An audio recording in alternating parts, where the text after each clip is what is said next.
Salam alaikum wa rahmatullahi ta'ala wa barakatuh. Ravi de vous retrouver, chers élèves, encore une fois.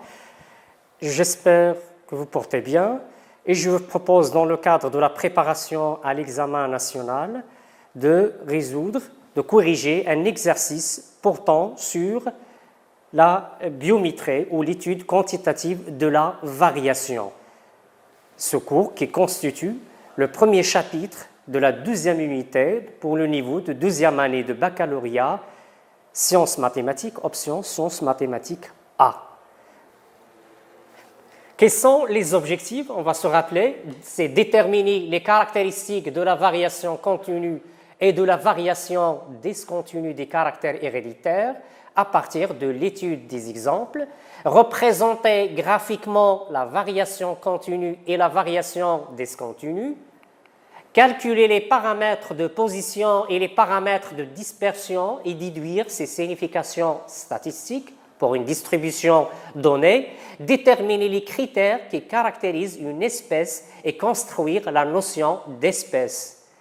La partie qu'on va traiter, c'est le raisonnement scientifique et communication écrite et graphique. Comme vous le savez, l'examen est composé de deux parties, une partie portant sur la restitution des connaissances, qui vise la maîtrise de connaissances par des questions de définition, d'appareillement et de questions à choix multiples ou à réponse courte, et une deuxième partie portant sur le raisonnement scientifique et qui vise l'évaluation des capacités, la comparaison, l'interprétation, la description, etc., et aussi la communication écrite et graphique à travers la réalisation des schémas ou l'analyse et la description des graphes, par exemple.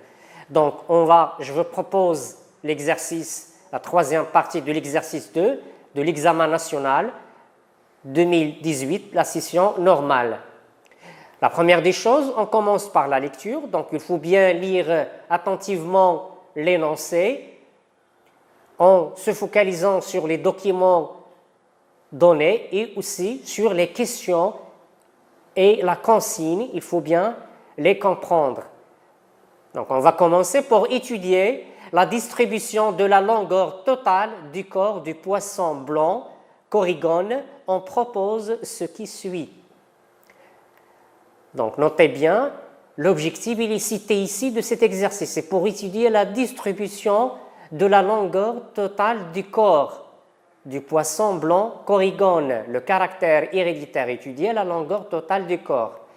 Qu'est-ce qu'on a fait? On a mesuré la longueur totale du corps en centimètres des individus de deux populations de ce poisson au bassin versant de la région Grande Rivière nord du Québec. Ce poisson est en compétition pour les sources de nutrition avec un autre poisson appelé Ciscos de lac. Le document 1 présente la distribution de la fréquence de la longueur totale du corps d'une population P1 du corrigone dans une partie du bassin versant de la région Grande Rivière où les cisques de lac sont absents.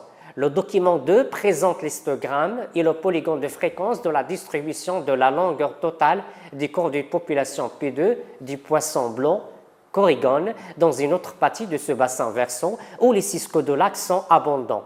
Le document 2 comporte aussi les paramètres statistiques X bar. Vous l'avez déjà vu dans le cours, c'est la moyenne arithmétique et l'écart type sigma chez les poissons de la population P2. C'est ce qu'on va voir par la suite, c'est le document 1. Et une question qui nous demande de réaliser l'histogramme de fréquence et le polygone de fréquence de la distribution de la longueur totale du corps chez les poissons de la population P1 dont les informations se trouvent dans le document 1. Utilisez 1 cm pour chaque classe et 1 cm pour 10 poissons. On continue. La deuxième question, c'est calculer la moyenne arithmétique et l'écart type chez les poissons de la population P1 en se demandant d'utiliser un tableau d'application pour calculer ces paramètres statistiques. Ils ont donné les formules pour calculer la moyenne arithmétique et l'écart type. Et voilà le document 2 qui présente la distribution pour la population P2 et on donnait les paramètres statistiques, à savoir X bar et sigma. Et il nous demande, en troisième question, en exploitant le document 2 et votre réponse aux questions 1 et 2, comparez la distribution de la longueur totale du corps chez les poissons des deux populations P1 et P2. Que déduisez-vous à propos de l'homogénéité de ces deux populations? Donc, on commence maintenant la correction. La première question, c'était, on nous demande de réaliser l'histogramme de fréquence et le polygone de fréquence de la distribution de la longueur totale du corps chez les poissons de la population. Donc, la variable étudiée ici, c'est la longueur totale du corps chez les poissons. La consigne, c'est une demande de tracer un histogramme et le polygone de fréquence. Voyez-vous, chers élèves, lorsqu'il y a une question, donc nous devons consulter de temps en temps nos connaissances que vous avez dans le cours. Dans la question, faire référence à la partie du cours portant sur la biométrie et plus précisément sur le premier axe portant sur la représentation graphique d'une distribution. Bien évidemment, ici, pour répondre, on va mettre devant nous le tableau qui présente les données, c'est la distribution. Ils nous ont donné des centres de classe. Bien évidemment, il s'agit de quel type de variable? C'est une variable continue dont on a regroupé les mesures en intervalles. Et pour chaque intervalle, nous avons cité le nombre de poissons pour chaque intervalle dont on a seulement mentionné les centres des classes. Bien évidemment, la question ici, c'est de réaliser l'histogramme de fréquence et le polygone de fréquence de la distribution. Donc ici, il nous a donné une information, c'est à respecter, c'est d'utiliser, il faut respecter l'échelle, 1 cm pour chaque classe et 1 cm pour 10 poissons. Donc pour représenter ici, donc on va tracer un graphe en commençant par les deux axes, l'axe des ordonnées, dont le nom, donc, et je dois les graduer. Donc ici, les valeurs dans l'axe des ordonnées qui représente le nombre de poissons. La valeur maximale ici, c'est 53. La valeur minimale, c'est 3. Donc la graduation va comporter toutes ces valeurs. Et bien évidemment, je dois respecter l'échelle, 1 cm pour 10 poissons. Voilà, pour chaque 1 cm, elle représente 10, 20, 30, 40. Et on passe à l'axe des abscisses qui représente ici la longueur totale du corps.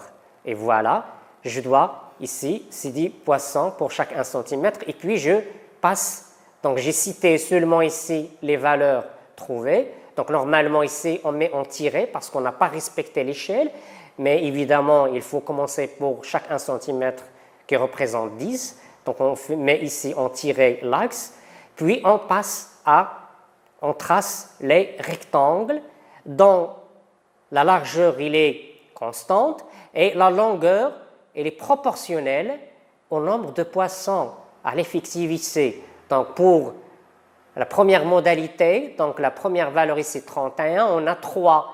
Donc voilà, la longueur de ce rectangle doit être, ici c'est 3. Donc la projection verticale, je dois trouver ici 3. Je passe à la deuxième valeur 33, c'est 8. 35, on a 19. Et ainsi de suite, je trace tous les rectangles. Et j'obtiens à la fin ce qu'on appelle l'histogramme. C'est la question de réaliser l'histogramme de fréquence. Et après, on passe à la représentation. Maintenant, le polygone de fréquence. Comment faire? Normalement, on positionne, on repère les points, les sommets de ces rectangles, donc 10 points, et on trace des traits, on relie entre les traits pour obtenir le polygone de cette façon que vous voyez. Voilà, je note, donc je trace des traits, c'est ce qu'on appelle le polygone de fréquence pour cette distribution. Voilà, j'ai relié entre les différents points de ces rectangles. Maintenant, chers élèves, on passe à la deuxième question. Il faut bien lire les questions, c'est important pour savoir ce qui est demandé. Donc, il faut bien comprendre la consigne ici. C'est qu'est-ce qu'il nous demande? C'est calculer la moyenne arithmétique et l'écart type chez les poissons de la population. P1, en utilisant un tableau d'application pour calculer ces paramètres statistiques. Donc la réponse, donc je vais commencer par le calcul de la moyenne arithmétique en appliquant la formule déjà présentée dans l'exercice. X bar égale à l'ensemble de 1 jusqu'à i de fi, c'est-à-dire la fréquence d'une valeur fois la modalité xi. Les xi on a, ce sont les centres des classes qui ont été présentés dans le tableau sur l'effectif total de la population étudiée. C'est petit n ici. Maintenant, qu'est-ce que nous devons faire? Nous devons tracer un tableau d'application. Donc, je dois élaborer un tableau, voilà, de cette façon. Ce tableau comprend plusieurs colonnes. La première colonne, elle est portée sur le centre de classe, xi. Deuxième colonne consacrée à la fréquence, fi. Et puis, je fais la multiplication fi fois xi. Puis, ça, ce qui nous concerne pour la moyenne arithmétique. Pour les autres paramètres ici, c'est pour calculer l'écart type. Donc, je note aussi les centres de classe. Puis, je note ici la fréquence devant chaque centre de classe. Et puis, je dois calculer la multiplication fi fois xi, tout simplement. Donc, je fais la multiplication, 31 fois 3 égale à 93. Je passe à la deuxième ligne, 33 fois 8 égale à 264, et ainsi de suite. J'arrive à remplir la troisième colonne portant sur la multiplication de la fréquence fois la modalité de la variable, et je termine à la fin par le calcul de quoi? Du total. Le total des fréquences est 330. Le total de la multiplication de fi, xi, parce que ce qui est demandé, c'est l'ensemble de je vais faire l'addition entre les différentes valeurs. Et ce qu'on obtient ici, c'est 14 410. Voyez-vous? Maintenant, on passe à l'application numérique. J'ai besoin de quoi pour calculer x bar? De ces deux valeurs, c'est-à-dire 14 410 sur, voilà, 330. Je fais le calcul et je trouve x bar égale à 43,67 cm. Notez bien que la moyenne arithmétique, il porte l'unité.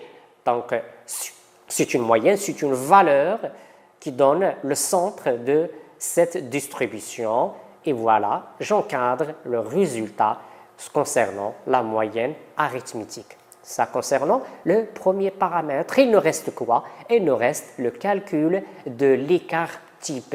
Comment faire? Comment procéder? C'est juste, on va continuer de remplir, voilà, l'écart type. Donc, pour calculer l'écart type, j'utilise la formule qui est déjà donnée dans l'énoncé de l'exercice, à savoir sigma égale, c'est la racine carrée de l'ensemble de 1 jusqu'à i de la fréquence multipliée fois la différence de xi moins x bar, c'est-à-dire l'écart entre chaque valeur par rapport à la moyenne, l'ensemble e carré sur l'effectif total de la population, noté ici petit n.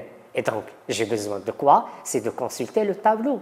On a besoin de continuer de remplir les données au niveau du tableau. Voilà, on a déjà trouvé fi fois xi, mais ce qui nous concerne aussi, c'est de trouver fi fois xi moins x bar au carré. Je vais essayer de remplir le tableau en commençant pour chaque centre de classe dans un premier temps xi, de calculer xi moins x bar. Ici, on trouve moins 12,67. Puis, je passe à x i moins x bar au carré.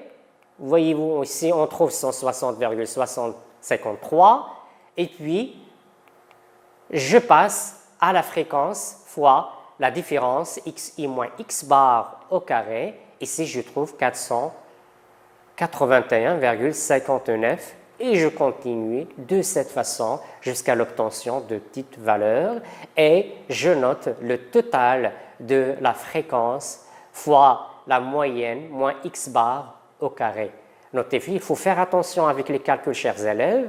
Essayons toujours de tracer le tableau en entier et de calculer ligne par ligne, de remplir le tableau. Ce qui nous s'intéresse seulement, c'est une application numérique. Voilà, la formule elle est déjà donnée, donc il suffit alors de se concentrer avec les calculs pour arriver à calculer l'écart type. Maintenant, on fait une application numérique et voilà, j'ai besoin de ces deux valeurs.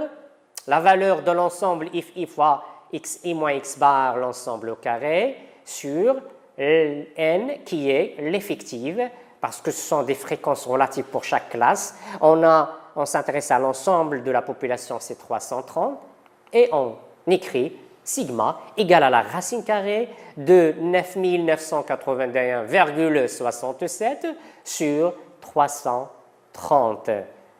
Je fais le calcul et je trouve que sigma égale à 5,49. J'encadre le résultat. Et voilà, de cette façon, j'arrive à calculer les deux paramètres statistiques, à savoir le paramètre de position, la moyenne arithmétique, et le paramètre de dispersion qui est l'écart type. Maintenant, chers élèves, on passe à la troisième question. On a dit qu'il faut bien lire les questions. Qu'est-ce qu'il dit la question? En exploitant le document 2 et votre réponse question 1 et 2, comparez la distribution de la longueur totale du corps chez les poissons des deux populations P1 et P2. Deuxième partie de la question, que déduisez-vous à propos de l'homogénéité de ces deux populations? Notez bien, chers élèves, c'est une question qui est composée. Donc, je dois comparer dans un premier temps et je dois mettre une déduction concernant la comparaison entre les deux distributions de la population P1 et de la population P2. Pour répondre à ces questions, donc notez bien ces deux consignes. Donc, la réponse, je dois me rappeler de ce qu'on a trouvé. Le document 2, voilà le document 2. Qu'est-ce qu'elle présente, le document 2? Elle présente la distribution. Il nous donne ici l'histogramme et le polygone de fréquence. Deuxième information, ce sont les paramètres statistiques. X bar ici 39,52 cm et l'écart type sigma égale à 12,46. Ce qu'on a trouvé et aussi est votre réponse aux questions 1 et 2. La première question, c'était l'histogramme. Voilà, on a déjà réalisé. Il faut toujours recours au produit à la réponse de la première question ici.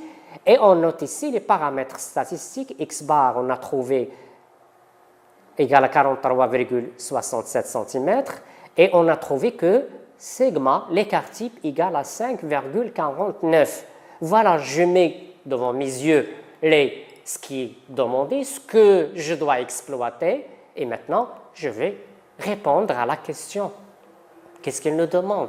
C'est de comparer, une comparaison de la distribution. Qu'est-ce que vous allez me dire, chers élèves? Réfléchissez un peu. Qu'est-ce qu'on peut dire concernant la comparaison? La première des choses, on a dit il faut bien exploiter, il faut faire attention. La consigne, il est claire. Je dois commencer par ce que je dois exploiter ici, le document 2. Donc, la première des choses, c'est la distribution. Voyez-vous ici la distribution, le polygone de la population, ici, de la population P1. Que vous voyez-vous? Le polygone ici, il montre qu'il est unimodal, un seul mode ici. Alors que ici, voyez-vous qu'il est plurimodal. Il y a 3 modes. Regardons, il y a 3 maximums dans cette distribution. C'est la première chose, la comparaison, il est apparente ici. Donc, je compare entre ce qui est unimodal, ici il est plurimodal. Deuxièmement, concernant la moyenne. Donc, concernant, lorsque j'ai dit unimodal, ça veut dire quoi? Lorsqu'on trouve qu'il est modal le polygone, ça signifie que la population, il est bien évidemment homogène. Alors que s'il est plurimodal, on dit que la population étudiée, il est hétérogène. Deuxièmement, concernant maintenant la moyenne, x bar ici c'est 43,67, ici on a 39,52, donc la moyenne arithmétique, elle est plus élevée dans la population P2 par rapport à la population P1. Deuxième chose, l'écart type sigma. Dans P1, qu'est-ce qu'on a trouvé? On a trouvé 5,49, alors que dans la population P2, c'est 2,46. Rappelez-vous bien, chers élèves, à quoi sert l'écart type normalement? L'écart type, il permet de mesurer la variance, la dispersion. Et c'est ce qu'il montre ici. La moyenne ici, c'est 39, à peu près, c'est ici. Et on trouve que les valeurs sont très dispersées, sont réparties, ne sont pas homogènes, ne sont pas concentrées par rapport à la moyenne. Alors qu'ici, on trouve qu'ils sont par rapport, ils sont plus proches de la moyenne. Donc, il est ici, donc, la dispersion, elle est très élevée dans la population P2 que la population P1. Et je vais essayer de formuler mes réponses. Comment dire? Chez les poissons P1, la longueur totale du corps varie entre 31 cm et 57 cm. Et la moyenne arithmétique et la longueur totale du corps est égale à 43,67 cm. Et l'écart type sigma, il est de 5,49. Alors que chez les poissons P2, la longueur totale du corps varie entre 15 cm et 59 cm. La moyenne arithmétique de la longueur totale du corps est égale à 39,52 cm et l'écart type sigma est égal à 12,46. Et on note qu'il est unimodal, l'autre il est plurimodal. Aussi concernant la dispersion elle est plus élevée dans la population P2 que la population P1. Donc en déduction, qu'est-ce qu'on peut déduire? On déduit que la population P2 est hétérogène et plus dispersée que la population P1, qui est homogène. Donc la population P1, elle est homogène d'après le polygone de fréquence et aussi d'après sigma, qui nous donne une idée sur la dispersion des valeurs de variables par rapport à la moyenne arithmétique, alors que P2, elle est hétérogène. Et voyez-vous, chers élèves, comment se comporter avec ces questions de cet exercice concernant la biométrie. Chers élèves, je vous invite à bien lire toujours l'énoncé. Il faut bien lire la consigne et toujours en restant fidèle, alors en se concentrant sur les documents, bien évidemment, pour répondre à la question. Et toujours en consultant la partie de cours qui est en relation avec les questions et ce qui est demandé dans l'exercice. Je vous invite, chers élèves, à bien s'entraîner, bien préparez-vous, l'examen il est proche, donc essayez, il faut se concentrer, il faut se profiter du temps, on vous attend, chers élèves, et on compte sur vous pour réussir. Donc, je vous invite, bonne chance, et vous donne un rendez-vous à la séance prochaine, et merci.